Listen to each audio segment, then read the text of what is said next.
Hello everyone, welcome to LEGO Burst. My name is MJ and today I'm going to be talking about the LEGO sets with the most minifigures. There's quite a few number of minifigures that have got a couple of sets with the same number. So, I'm not doing like a top 10 or anything like that. There's about 7 or so positions, but some of those have multiple sets. So, here we go. First up is the Temple of Airjitzu. Of course, it's only from last year, but it's got 13 minifigures. That is really, really good. And they're also fantastic minifigures. These are not only the main ninjas themselves, all 6 of the ninjas, that's really cool, but you also get some of the characters from the TV show, which is really, really nice. So it actually, yeah, you get some really decent figures in there. Next up is the Mobile Devastator. I am an absolutely huge fan of Exoforce, so I'm actually going to be doing some more videos on Exoforce soon, so keep an eye out for that. But yeah, this is 13 minifigures again. These are mainly robots, so this one is probably a little bit less interesting than the Temple of Airjitzu. It's a cool set. You get those gigantic wheels. Not the most amazingly designed set in the world, but it's very unique in the world of LEGO. Then, with 14 minifigures, comes the Sandcrawler. Not only a fantastic set, a very large and very imposing set, but pretty decent minifigures as well. A lot of cool droids, a lot of exclusive droids, and some other just really good figures in there as well. So it's a high minifigure Star Wars set, which we've still got a couple more to come. Next up, we've got the City Square. This is from this year, I think. Is that right? I'm sure you'll correct me in the comments below if that is wrong. Actually, I honestly can't remember now. This looks very similar to another recent one, or one from this year, if this isn't the one from this year. Anyway, you get 14 minifigures again. Not a bad selection. You get cool ones like the pizza delivery guy and some like models in the Lego shop window. But yeah, pretty cool, nice varied set. Then this is a very old set. It's called Castle Set, or maybe even just Castle, I think. But you get 14 minifigures in this one. Really good selection. You get witches, knights, kings, ghosts, skeletons. Yeah, really cool set. It's kind of a bit like one of the creator sets that we would have these days, with like the mixture of different elements and specific elements to the theme to allow you to build that type of minifigure. Okay, next up is a very new set. This is Fun in the Park, and you get 15 minifigures. This is obviously really, really cool.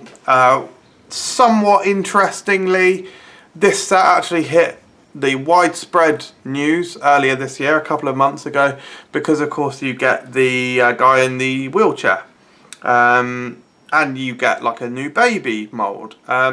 Really cool set actually. I know that one of the prominent members of the LEGO community on YouTube, Just Too Good, he's really excited for this set. And rightfully so. It looks fantastic. You get amazing hair pieces, highly detailed figures, and as I say, things like the wheelchair and the new baby are really, really exciting. Next up is Battle Droid Troop Carrier with 15 minifigures. So you get 14 battle droids and a Gungan. I mean, what more could you want? I literally don't even want to spend any more of my life wasting time talking about this, because no, basically. Next up is 15 minifigures in the Assault on Hoth. Again, very new set. What we see from this is that LEGO are trending towards including more minifigures in their sets. I assume that this is because this is what fans love. You know, having a lot of minifigures is definitely a huge draw to a set.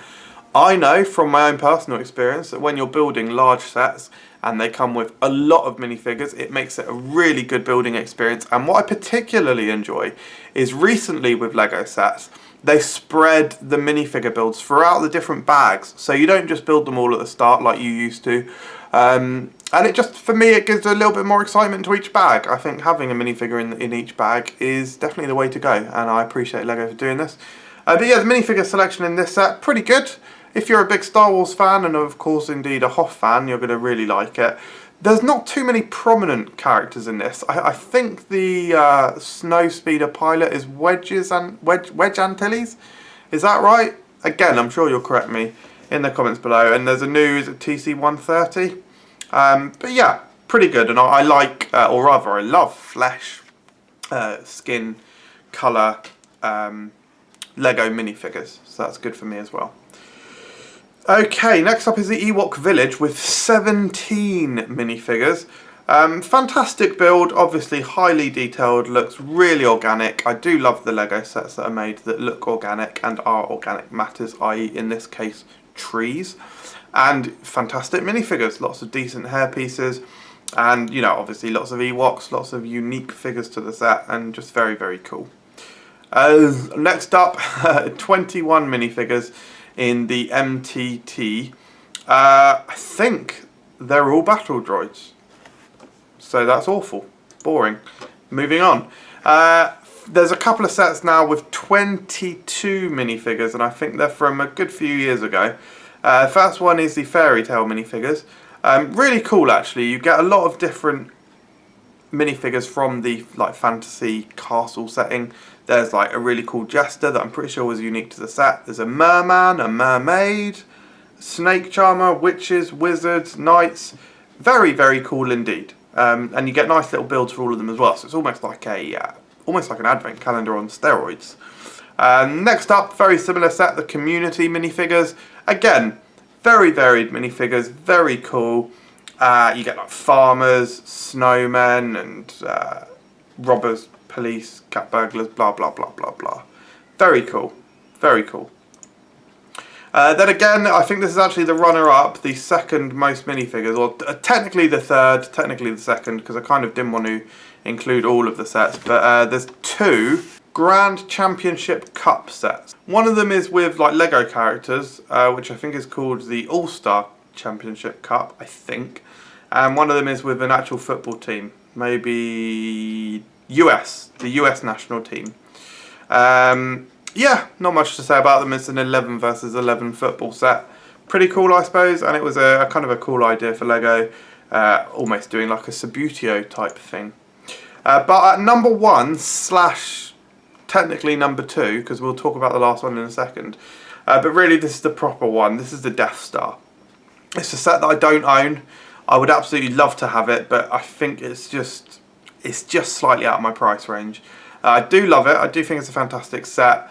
But I just can't bite the bullet when there are other large sets that I want more, and it's really hard to justify. However, 24 minifigures, and they're all brilliant. It's a really, really good selection of minifigures. Absolutely fantastic. You've got all the Star Wars classics in there: Darth Vader, Luke Skywalker, yada yada yada. And obviously the set itself is just incredible. So amazing set, and like I'm so happy that Lego actually made a set with this many minifigures in, because it really does make it very, very special. So the pseudo winner, the kind of winner, is called Little People with Accessories. A very old set.